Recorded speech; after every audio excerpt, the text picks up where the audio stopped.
Hey, on today's episode, a little disclaimer, we are going to be talking about affection, romance, and sex. So you've been informed. If you've got ears listening that you don't want to have a conversation with later, you might want to save this video for another time.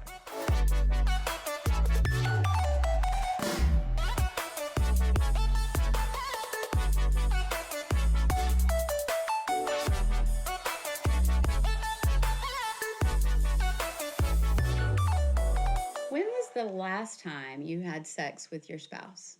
Because that's what we're going to talk about today. Whoa, okay. It was just one time. No, I'm kidding. Yeah. So today we're talking about sex and marriage and intimacy and affection, but primarily sex. And so let's start this way, right? Like let's define what we're talking about because sex is not an event.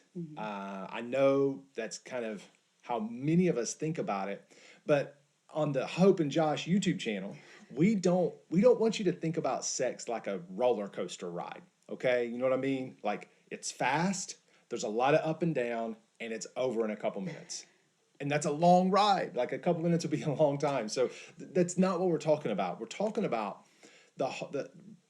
it's really about creating a positive, romantic, healthy, and intimate environment and relationship. And what's interesting is that the Bible, Scripture, it doesn't talk about a marriage union without a marriage relationship without a physical coming together.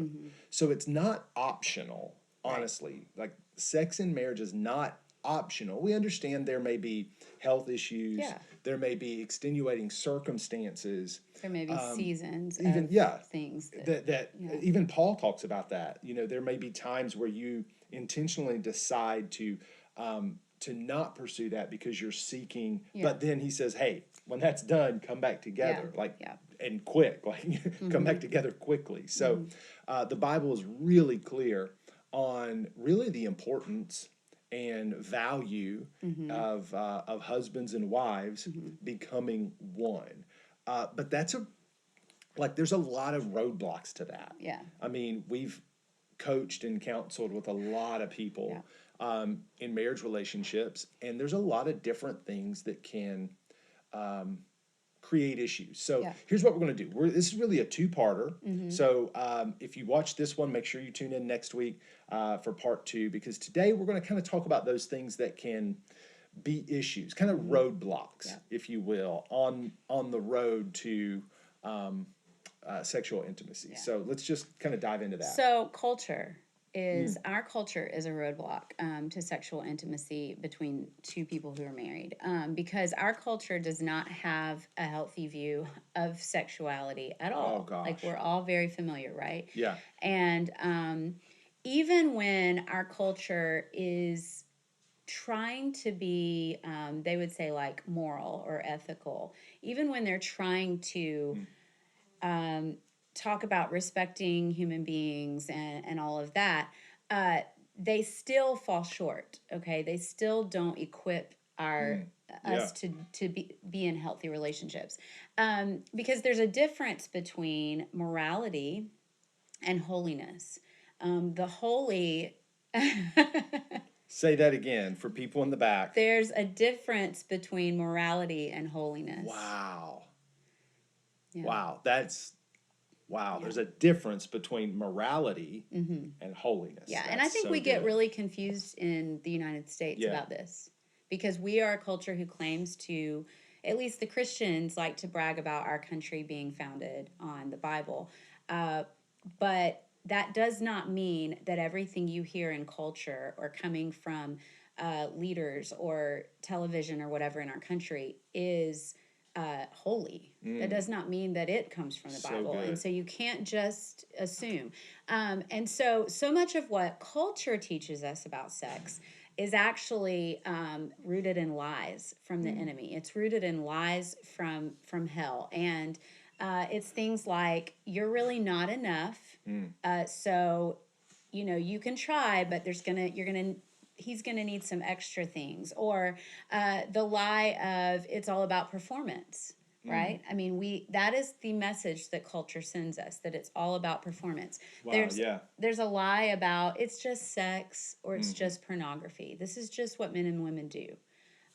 No, it's never just sex. Yeah. It's Anytime somebody never. says it's just, it almost Yeah. is always not just Yeah. anything. Yeah. Like it's just this. No, it's never just that. No, it is a big deal. Sex is a big deal. Yeah. And pornography is a big weapon of the enemy. Yeah. And we know this because in 1 Corinthians 6, it says, one who unites with a prostitute is one with her.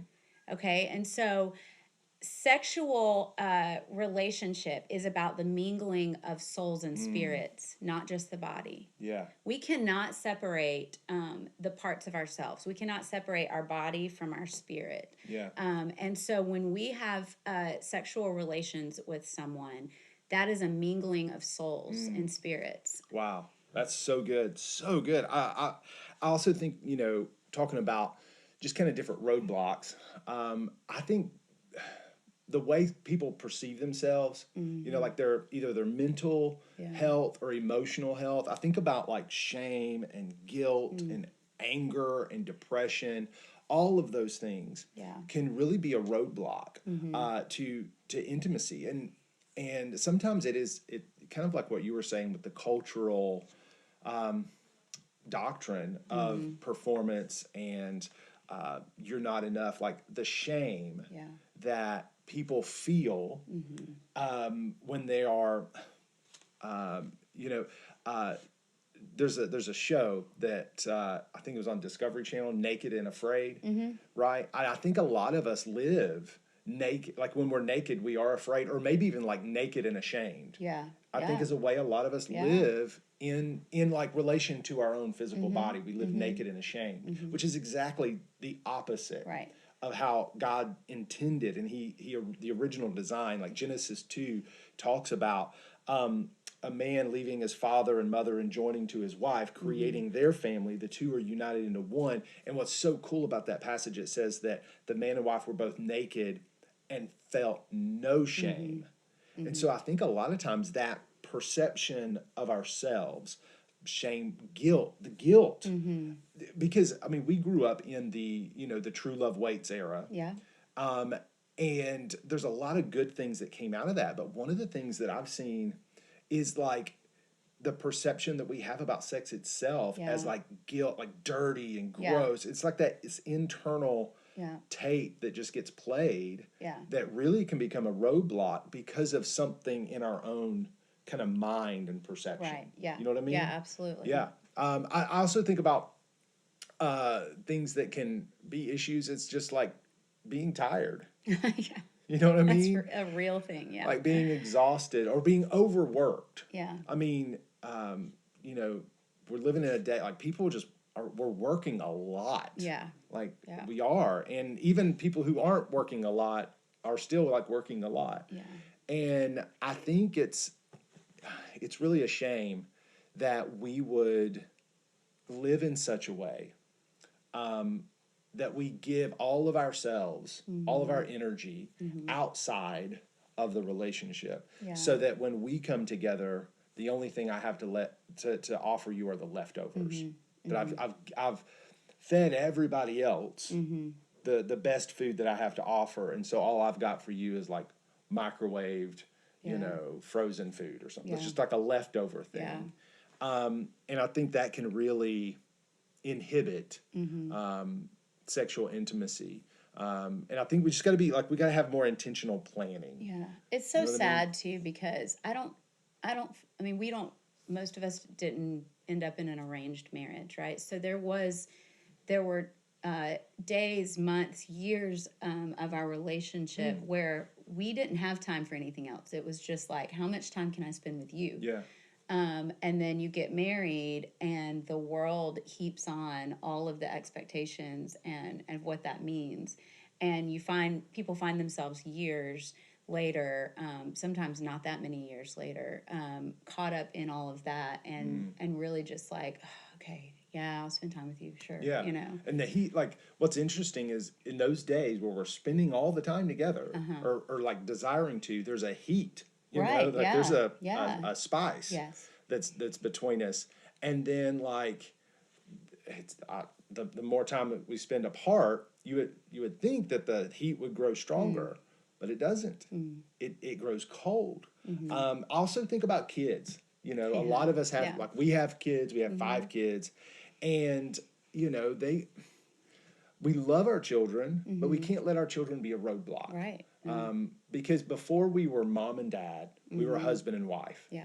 And that relationship has to come first. And it doesn't mean you neglect. It doesn't mean that No, at all. no. But the safest place for our kids is in a home where mom and dad have the heat Yeah, yeah, for each other, the absolutely. passion, Yeah. the affection for each other, because it creates a safe environment for them. Yeah. And so we just got to, I think to overcome that, we just got to get really good at creating a sacred place Yeah. of intimacy. Which most of the time nowadays, I hear so many families talk about, kids sleeping in the bed. And look, we've been through seasons of that, but let me just say that if your child or children are of an age where they should be sleeping in their own bed in another room, and they're not, if they're waking up throughout the night, coming in, sleeping in the bed, and I get it, you're tired, you're like, just get in the bed.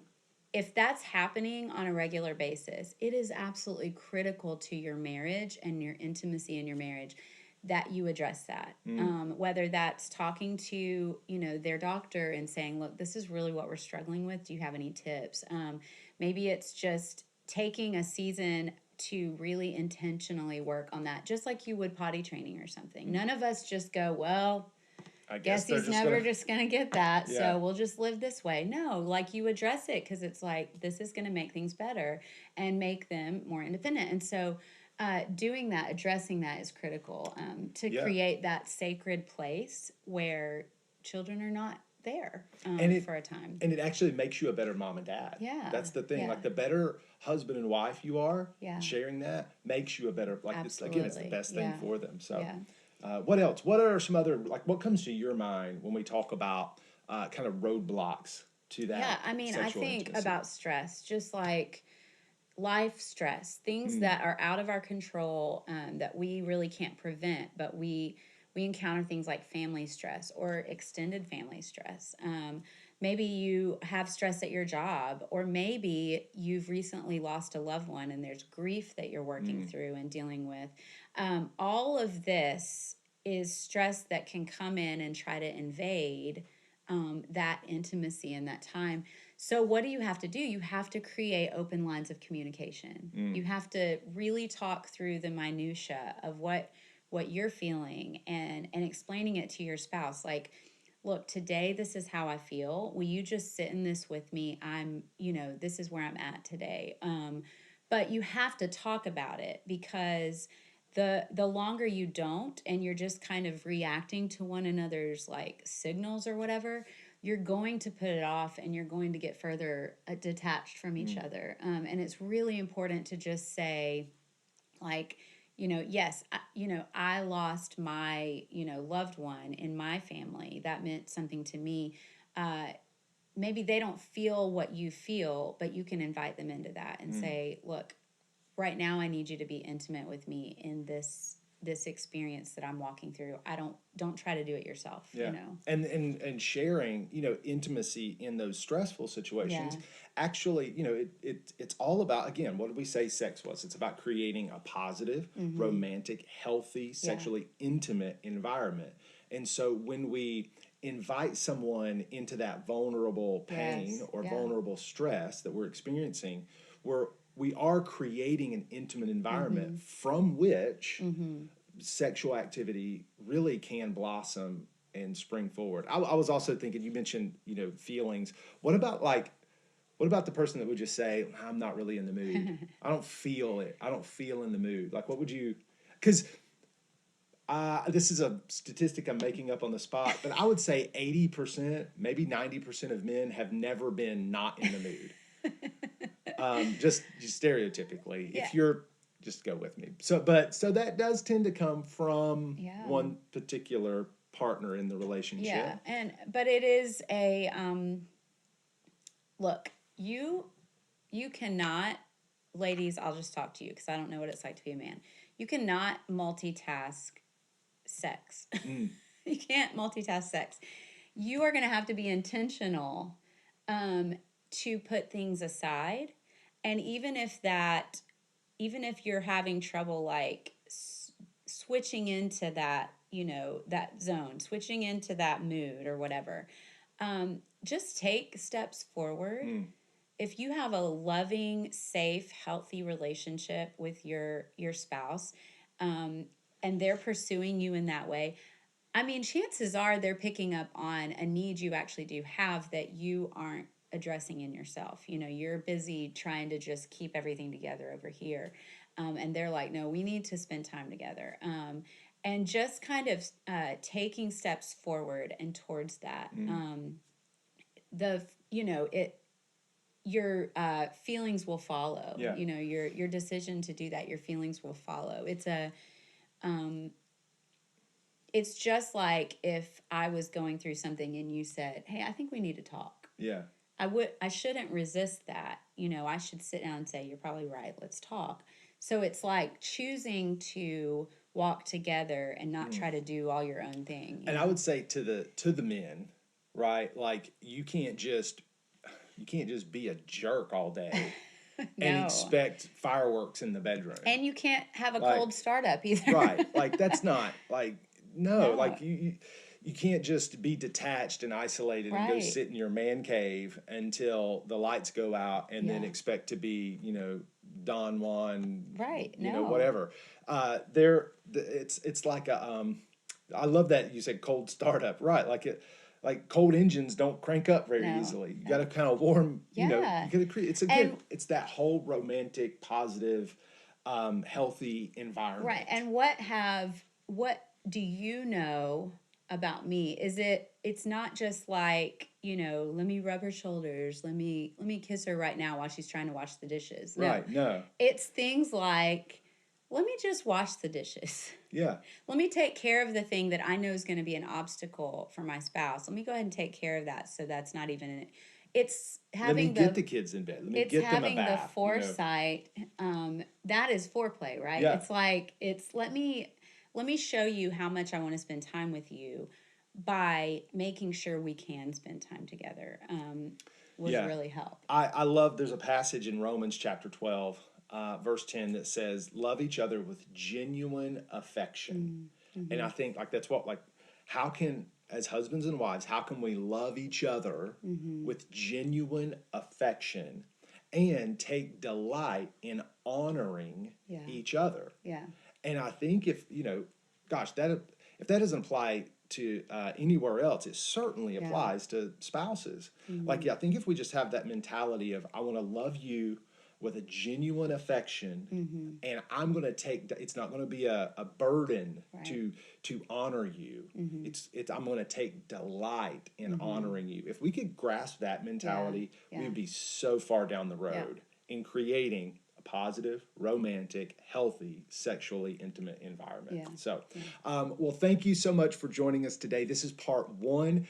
Join us next week as we transition into, okay, we've talked about some things that prevent it, but how can we create a plan to actually encourage sexual intimacy to take place? So we hope you'll join us for that. Don't forget, hit subscribe, hit the like button, share this video with friends who could use it, and then we'll see you next week for part two.